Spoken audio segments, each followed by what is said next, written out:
What's up guys, it's Hudson here from Hudson Sack, bringing you guys a brand new video. And in today's video I'm going to be showing you guys what's on my PC. I get asked a lot of the time, how do I edit my videos, what do I use for that, what do I use to record videos, how do I how do I make thumbnails and things like this. And so I thought the best way to go about this is to show you guys what is on my PC. I've wanted to do this video for a little while now. I've had this PC for just under a year, so it'll be a year in January, early January. So things have definitely built up over time, and I thought it'd be cool to show you guys that. So that's what we're going to be doing today. I'll try and go through it as quick as possible, and let's start on my desktop. Alright guys, so here's my desktop. This is what it looks like. I also get asked a lot, what is this wallpaper, where does it come from? I'll put a link in the description. It'll be down there. I'll say wallpaper and it'll have a link to it. It's by a guy named Justin Maller. He does lots of designs like this, and he's really good at it. He's got lots of cool designs, different color schemes and stuff, and I really like it. So that's why I have that as my desktop background. So I do have Windows 8.1 on my PC. I wanted to make it a Hackintosh at one point, but I actually really like Windows, so that's what I'm sticking with here. So here we do have the home button, which takes us to the tile interface, but I don't really use that very much. This is the folder icon, which I'll get to in a little bit. I'm going to talk about how I use my hard drives and things like that. Of course, we got Google Chrome. That's what I use to browse the internet. I don't have a backup internet browser, and I do have a lot of problems with Chrome. So maybe I should try Firefox or something like that. We'll see. Here I have Spotify. I really like Spotify. This is what I use for all my music consumption. I'll open that up here. You guys can see that. Yeah, this is just, what I use. I've got some different music and stuff like that. It's awesome. I really like Spotify. If you guys want to add me on it, it's just Hudson Whistler is my name. And so yeah, so there's that. Also, I've got Geizo, which is a screenshot application. What's really cool about it is you take your screenshot, and then it opens it up in the internet. So here I'll drag over the tab so you can see that. It just opens it up in the internet, which is pretty cool, and then that way you can download it there or you can share the link. I really like that. This is how it's pronounced, Geizo. I don't know, but that's how it's spelled anyways. You can also do GIFs as well, which is pretty cool. Here's Skype. You gotta have Skype. Use it for certain things like conference calling and talking to friends and just goofing off and stuff. TeamSpeak is more for gaming. Use that. There's a couple of friends of mine that have TeamSpeak servers, and that's way better than Skype for voice calling. I really like that. Actually, in my CSGO video, that's what we were using, and you can tell it's just really good audio quality. Here I have Minecraft. I used to play Minecraft a lot. Haven't so much recently. Probably get back into it sometime. I don't know. It's just like it kind of lost its luster for me, but I still love Minecraft. It has a special place in my heart. So there's that. There's also, I've got the GeForce Experience application, which probably needs an update. No, I guess I'm all up to date right now, but this is really cool because it shows you what games you have, and then you're able to, once you launch the game, you can change the settings to optimize it for your PC. It's really cool. You can download drivers here. Shows you your rig and what you got going on there. NVIDIA Shield can be set up here. There's preferences, and there's also NVIDIA Shadow Play, which I'll try and use at some point. So that's a cool app. I got Steam. I'll show you guys my Steam library. It's a great thing to have. You got to have it on a PC, of course, especially this PC is able to play lots of games. Could not connect to network. Try again. Seems to be a problem that happens like every time I launch Steam. Alright, so there we go. It's launching. Alright. And I got some friend invites and stuff. Alright, come on Steam, where are you? Alright, there you are. So go to the library, and so here we've got some games. We got like Borderlands 2, Counter-Strike Go, got to update, Batman, Arkham Origins, Counter-Strike Source, Skyrim. I downloaded the entire edition. I don't know exactly what it's called, like the everything. I got all the DLC and everything, so it was like 13 bucks. So I had to get that. That was pretty cool. Gary's Mod.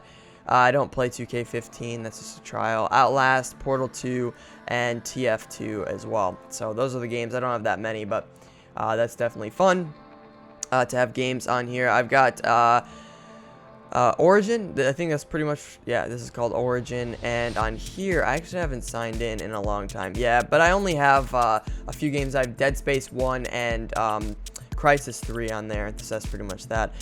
Here is Battle.net, and on Battle.net I've got Hearthstone, and that's pretty much all I play in terms of Blizzard games. I do really like Hearthstone. It's been a while since I played it though, so we have to install some of that, but I don't play anything else, just mainly Hearthstone. That's pretty much that. This is the GoPro app, and what I use this for is, excuse me, if I need to slow-mo a portion of GoPro footage that I captured, it's really easy to do it in the GoPro app. But that's pretty much all I use it for, is the slow motion, and then I just export it, and it makes the file size usable, and then I drag that into Premiere, which we'll get to in a minute. Here we've got XSplit, or OBS, or no, excuse me, this is the AverMedia game capture software, and then we have XSplit, which is what I'm using right now to record the desktop. That's what I use for my streaming software, and my recording software is XSplit if I'm using a face cam. If I'm not, then it's the AverMedia capture software, because that has the flashback recording where if I miss a moment I can go back and grab it. So that's really cool. But XSplit is what I use. I don't really use OBS. I don't even know why I have it here. Maybe just a backup. I used it at first, but then I was forced to use XSplit when OBS wasn't recording Outlast, and since then I love XSplit. I wouldn't go back. It's not bad. It's like $5 a month, so really worth it in my opinion. I think the user interface and some of the features are just a lot better. So then I have Cinema 4D R15 here. I actually haven't used Cinema in a long time. But yeah, I just have it just in case. I used to do graphics and stuff. I really liked it, but it's just, I don't know, it's just been a while since I've used Cinema 4D for 3D stuff. I do use, however, Illustrator all the time. This is the CC 2014 suite. I love being a subscriber of Creative Cloud. It's so worth it in my opinion. So we've got Illustrator CC 2014. We've got Adobe Bridge, we got Adobe Premiere, which is what I use to edit videos, and I'll show you guys kind of what that looks like in just right here. So this is the Creative Cloud 2014, and I love it. It's so great. So say we were to open this here. You guys can see just one of my videos and kind of what that looks like. This is just the main setup and sort of how it is.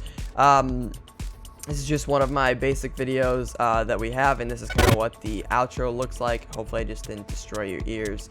But yeah, that's what that is there, and we'll get out of there so I don't further ruin any eardrums.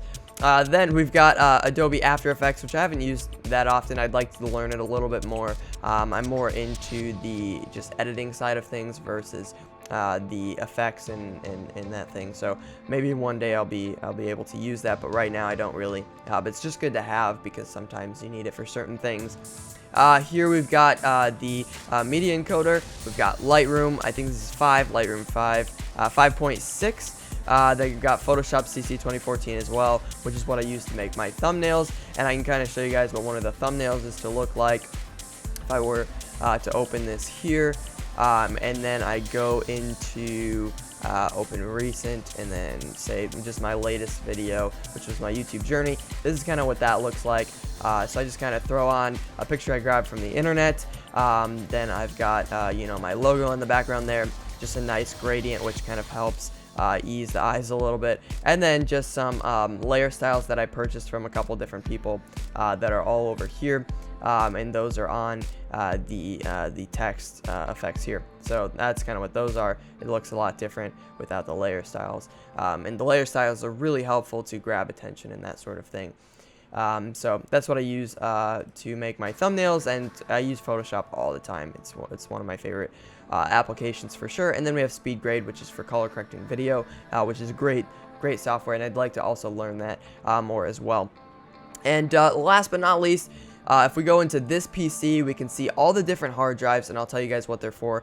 So the local disk, the C drive, is a RAID 0 of two 250 gig SSDs. They're both Samsung 840 EVOs, and they get insane read-write speeds in RAID 0, really fast. It's really nice to have.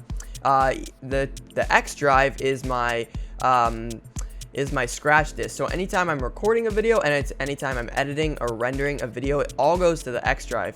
Reason being, and this is an SSD as well. Reason being is if for to go from a RAID 0 at a gigabit per second or gigabyte per second to a standard hard drive is just gonna be ridiculous. It would take way too long to export a video or to record a video.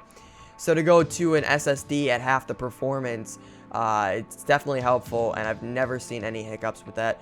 Perfect, never dropped a frame, anything like that. So that works really, really well as a scratch disk. Anytime I'm done with this, or anytime videos are done, this is where videos go before I upload them and everything. They go onto the J drive, which is files or just storage of every single video or thumbnail I've ever made since I got this computer. So that's an external drive. It's 2 terabyte.